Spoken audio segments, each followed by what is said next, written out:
This is a new series I'm starting on my channel called The Little Things, where I talk about the most little minute experiences in life and why they feel really, really amazing to me.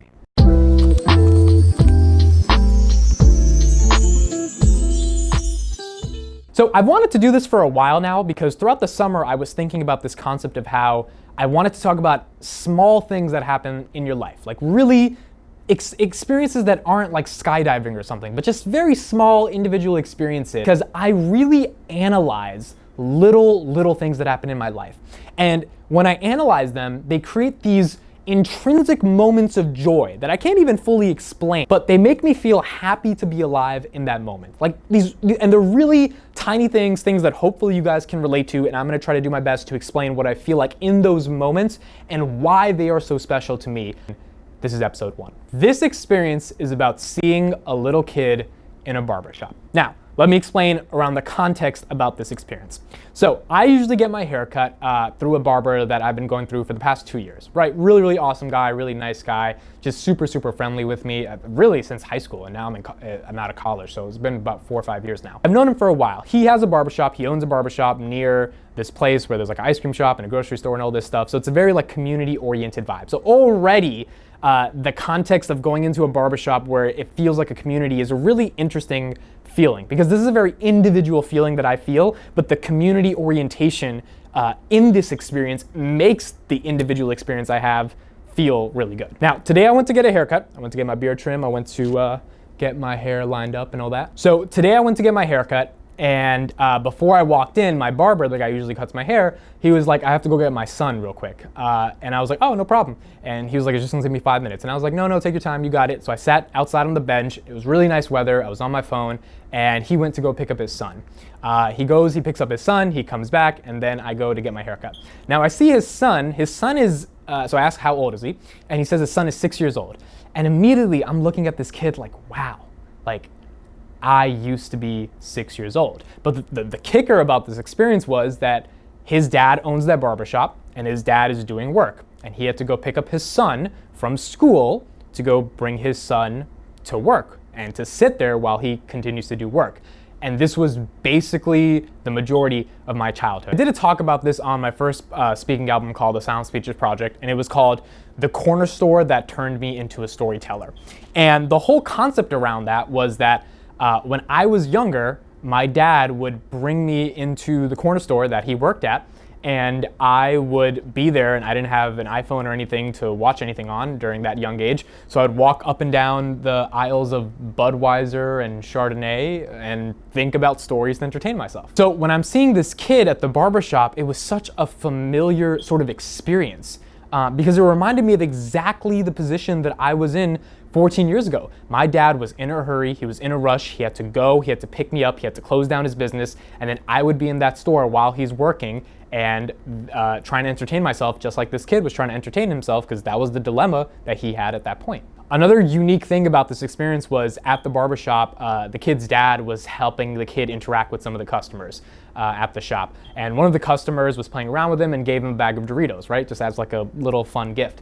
And I remember when I was younger, really young in that store, my dad taught me how to kind of like take customers' orders and like ring them up in the cashier. So the weekly customers that he always had, or the daily customers that he always had that knew him on a first name basis, his name was Rakesh. They used to call him Rock, so they called me Lil Rock. They used to play around with me, and it would just be such a fun interaction with these like 40-year-old men buying cigarettes and this 6-year-old kid taking their order as a cashier. So it just really reminded me of the experience I had at a very young age that this kid is now in. So looking at this cute 6-year-old kid who went to the same school that I went to as well, which was also just like, wow, like he went to the same elementary school that I went to that was a couple blocks down from the barbershop, and he's in the same position as me where his dad has to go and pick him up, and I'm looking at him thinking, I literally lived your life. And you don't know that, right? This kid has no idea who I am. But I know that I lived the exact life that he's living right now, which is get picked up from school by dad. Don't know how dad's picking me up, but I know that dad's gonna pick me up. I'm gonna come to his business because I have nowhere else to go, and I'm gonna sit and I'm gonna try to figure out how to entertain myself for the next couple hours. That was literally the life that I lived years ago in his position. There were 2 main takeaways from this situation that was really, really important for me. One of the main sort of like things that I thought of at this moment was just how full circle life really is. Because I'm in the same position, I was in the same position this kid was in, and now that I'm 22 and my life's a little bit different and I'm thinking about all the other things that I have to do in my life, I'm kind of thinking like someone has to have been in my position that I'm in right now, right? Because we're talking about a very specific example, a kid going to his dad's establishment, his business, and he's trying to entertain himself because he has nothing else to do, so he tries to figure it out, and it's on his way coming home from school pretty much every weekday. Very like specific scenario with a lot of variables, an exact same situation I was in.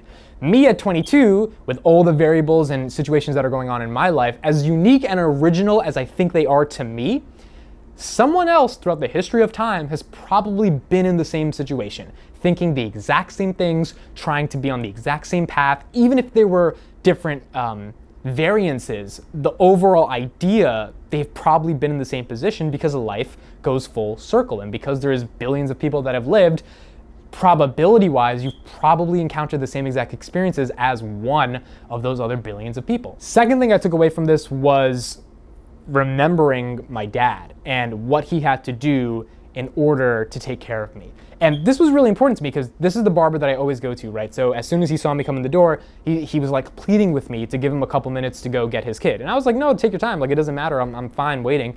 But it was important because he knew that he had to turn away business, because that's what I am to him, right? I'm money for the service that he's providing. And as an entrepreneur, right, my dad had his own liquor store and he has his own barbershop.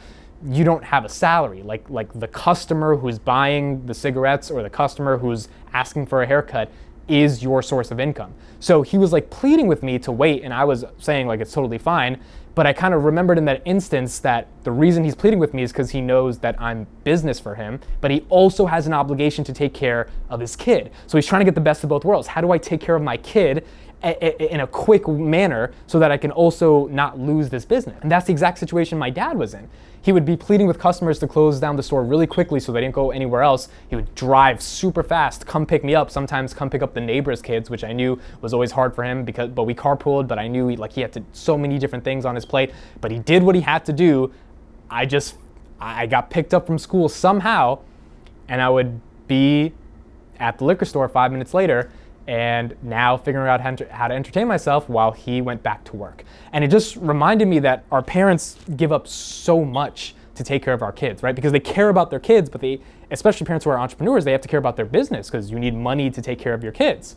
So it just reminded me when he told me to wait that he had to go take care of his kids, and I was a little bit more empathetic to the situation because I remember that my dad had to close down the store to go take care of me and then eventually bring me back to the business and then have me wait there while he conducted his business. And that's the point of the little things. Like, the little things really to me is to remind myself that there are little joys in life. That's why I want to document this and kind of put it out there. A, to see if anyone relates to it, but B, to see if like people can get what I'm trying to communicate about why these little moments in life are so special and what they really mean in the broader theme of life when you're trying to sort of put the puzzle of life together. I mean, there's so many pieces to it, but I think part of some of the bigger pieces are these moments of joy that you get from analyzing the situations that you are in, so you can really be aware of these situations and how they make you feel. And if you are conscious enough to understand these experiences and extract meaningful feelings from them, I guess is the best word, then that creates this sense of fulfillment of living in those moments because you've analyzed how those moments make you feel. And analyzing the feeling of going to a barbershop and seeing my barber bring his kid home from school and remembering how that felt years ago when I was in that same position is a good way to me to experience life because it fulfills me with remembering that I was in that position, and it allows me to extract something meaningful from that experience itself, which is meaningful to me, even if it's not meaningful to anybody else, but it's important because it is meaningful to me. All right, that is episode 1 of The Little Things. I'll see you guys on the next episode. Let me know what you guys think in the comments about this little thing, and please comment some of your little thing experiences that you've had, because I'd love to know what your weird little things are and how deep can they get. I'm really curious to see how deep can they get. Like, how deep can you actually get with some of your little experiences? Like, is pouring syrup on a pancake like a little experience that gets super deep about how sticky your life is. I don't know where I'm going. Anyway, let me know in the comments. Bye.